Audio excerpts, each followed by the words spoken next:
exterior side of things.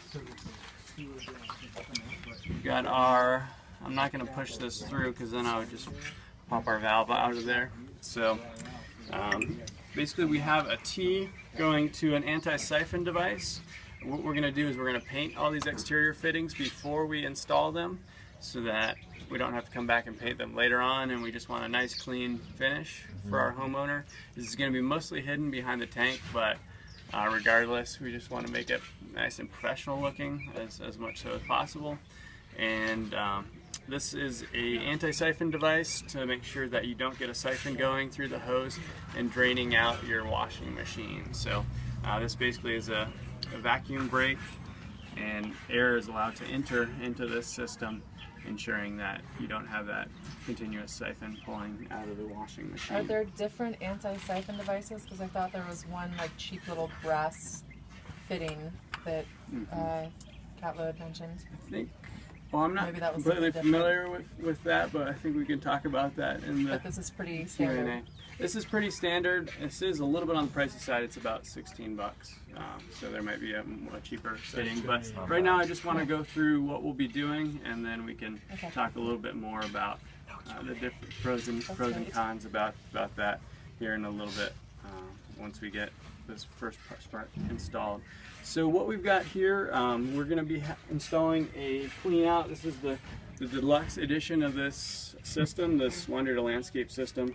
And so what we're going to be installing is a clean out option, and basically what that is going to look like, it's might be a little bit vague right now, just me explaining it, but we've got some unions, and these 1-inch unions come apart. We've got a bushing in there, and that creates a seal, and it's a connection that we can open up and close back down periodically.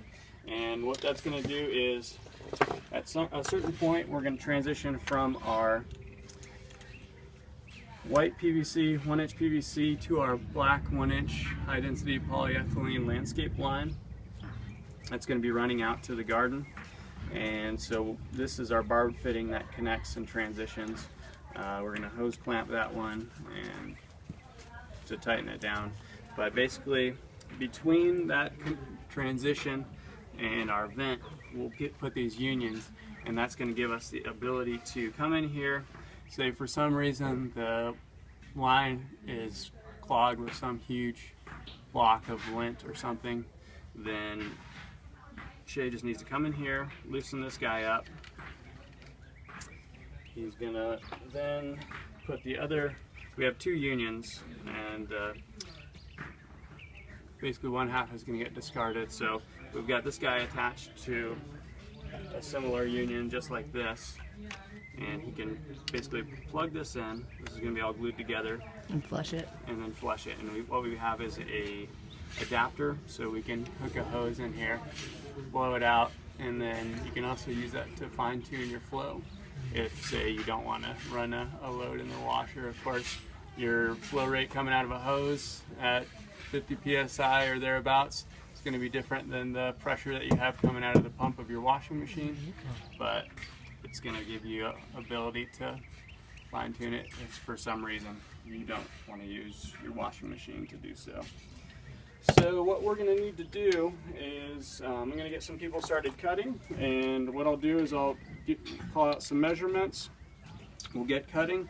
We're going to clean those cuts, and we'll do that with sandpaper or with some X-Acto knives, and then we'll start dry fitting and then gluing. So I want to dry fit everything before we glue anything, make sure all our connections are the right lengths and everything exactly.